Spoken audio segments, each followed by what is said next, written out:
मैं डॉक्टर प्रभास गोराई, सहायक प्राध्यापक हिंदी विभाग, सिंहभूम महाविद्यालय चांडिल, कोल्हान विश्वविद्यालय चौबसा, झारखंड में कार्यरत हूँ।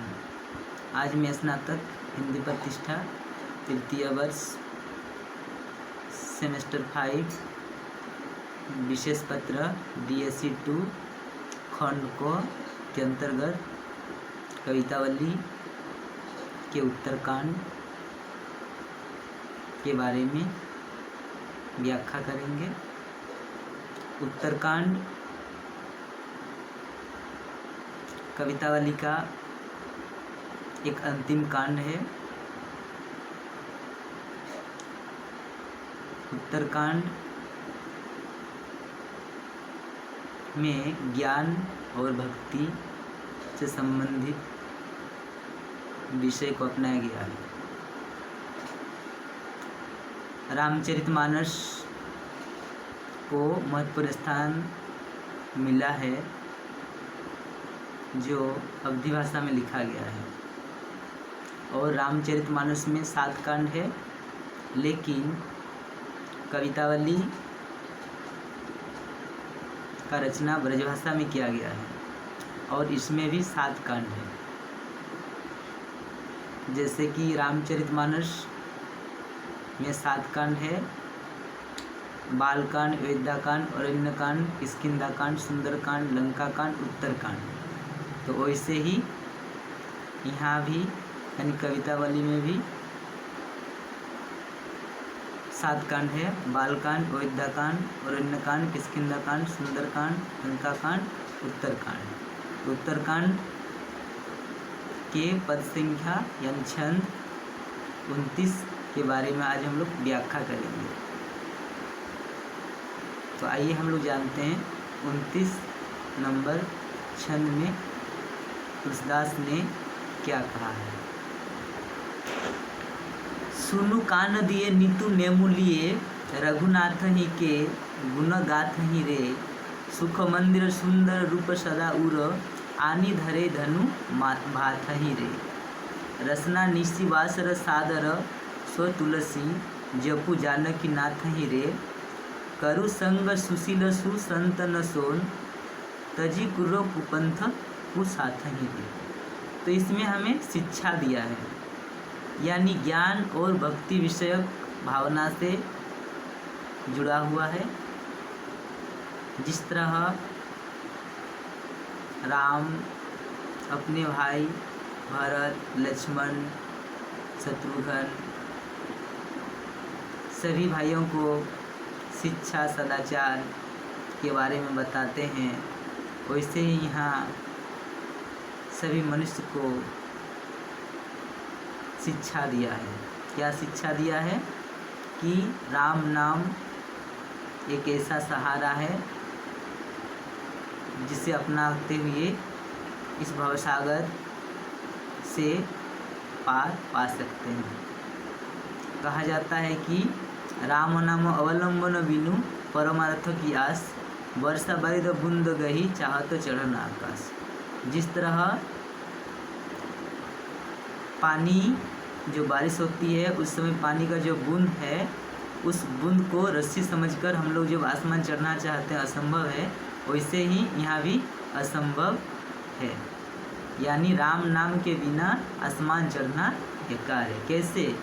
राम नाम अवलंबन बिनु परमार्थ की आस, वर्षा बारिद बूंद गही चाहत चढ़न आकाश। राम नाम लिए बगैर आसमान यानी स्वर्ग की प्राप्ति असंभव है। जैसे पानी यानी बारिश के बूंद को रस्सी समझकर आसमान चढ़ना बेकार है, असमर्थ है, वैसे ही राम नाम के बिना यानी ईश्वर भक्ति के बिना स्वर्ग को प्राप्त करना असंभव है। तो वैसे ही यहाँ बताया है कि सुनु कान दिए नीतु नेमु लिए, रघुनाथ ही के गुण गाथ ही रे। सुनु कान दिए कि सभी को यहाँ शिक्षा दिया है कि सब कोई कान खोलकर सुन लीजिए कि रघुनाथ यानी श्री रामचंद्र के गुणगान का हमें ध्यान करना चाहिए, गुणगान करना चाहिए। उसके अलावा संसार में जितना भी परम आवश्यक चीज़ है या जो भी चीज़ हम लोग करते हैं उसको छोड़कर हमें भगवान का गुणगान में अनुरक्त रहना चाहिए, यानी बाह्याडंबर से हमें मुक्ति मिलना चाहिए और ईश्वर के प्रति आसक्ति अनुरक्त होनी चाहिए। सुनु कान दिए नीतू नेमू लिए रघुनाथ ही गुण गाथा ही रही। नीतू यानी रोज, हर रोज प्रतिदिन जिस तरह हम लोग अपना काम डेली करते हैं वैसे ही भगवान का नाम का रूटीन भी हमें अपने जीवन में बनाना चाहिए। जैसे हर काम का हम लोग रूटीन बना लेते हैं लेकिन भगवान के गुणगान का नाम का रूटीन नहीं बनाते, लेकिन यहाँ बनाना चाहिए। तो सुख मंदिर सुंदर रूप सदा उरो आनी धरे धनु भात ही रे।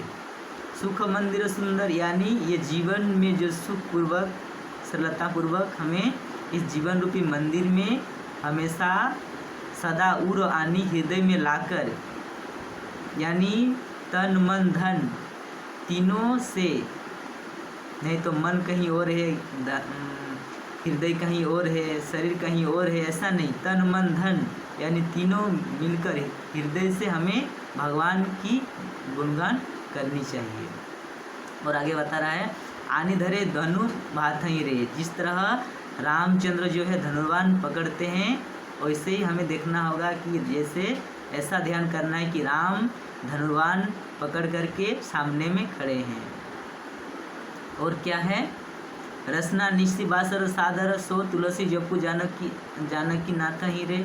रसना यानी जीव, निश्चि बासरन यानी दिन रात, यानी मुँहों में नाम स्मरण दिन रात, सादर आदर के साथ यानी भक्ति के साथ करनी चाहिए। तुलसी जपू जानकी नाथ रे। और तुलसी जिस तरह तुलसीदास श्री राम के चरण पूज रहे हैं, भक्ति भावना कर रहे हैं रामचंद्र के, वैसे ही हमें सबको भक्ति भावना अपनाना चाहिए। जानकी नाथ यानी श्री रामचंद्र, जानकी के पति, सीता के पति, तो उनके हमें इस तरह भक्ति भावना करनी चाहिए। और क्या, करु संग सुशील सुसंतन सो तजिकुरो कुपंथ कुसाथ रे। करु संग सुशील यानी अच्छे इंसान का साथ करना चाहिए और बुरे इंसान को छोड़ देना चाहिए। सुसंतन सो तजिकुरु मतलब क्रोधी, लोभी, ईर्ष्यालु, जो कु रास्ता बताने वाले हैं, कुदृष्टि के हैं, जो कुविचार किए हैं, उनको छोड़ देना चाहिए। और सद्विचार विद्वान भक्त के साथ हमें अपनाना चाहिए और जीवन में इस तरह हमें भक्ति करनी चाहिए। तो इस तरह इस छंद के माध्यम से हमें शिक्षा दिया है कलिकाल से कैसे मुक्ति संभव है, मनुष्य को क्या करना चाहिए, नहीं करना चाहिए। दिन रात हम लोग क्या करते हैं, खाते हैं, पीते हैं और सोते हैं, लेकिन ऐसा नहीं, बल्कि हमें और भी कुछ करने की ज़रूरत है। कबीरदास नहीं कहते हैं कि सुखिया सब संसार है, खावे और सोवे, दुखिया दास कबीर है, जागे और रोवे। यानी कुछ अगर हम लोग को प्राप्त करना है, कुछ हमें उद्देश्य है जीवन में, तो उसे पूरा करने के लिए हमें खाना पीना सोना ये तो है ही, लेकिन इसके अलावा भी और कुछ चीज़ करना चाहिए, सोचना चाहिए, जिससे जीवन सार्थक होता है। तो इसमें यही शिक्षा दिया कि कान देकर सब कोई सुन लीजिए कि श्री रामचंद्र को अपना हृदय में बैठाकर स्मरण कीजिए और दिन रात मुँह में ईश्वर भक्ति भावना गुणगानी होनी चाहिए आदर के साथ, और कुसंग को छोड़ देना है और अच्छा संग को पकड़ना है या सत्संग लेना है और कुसंग को छोड़ना है।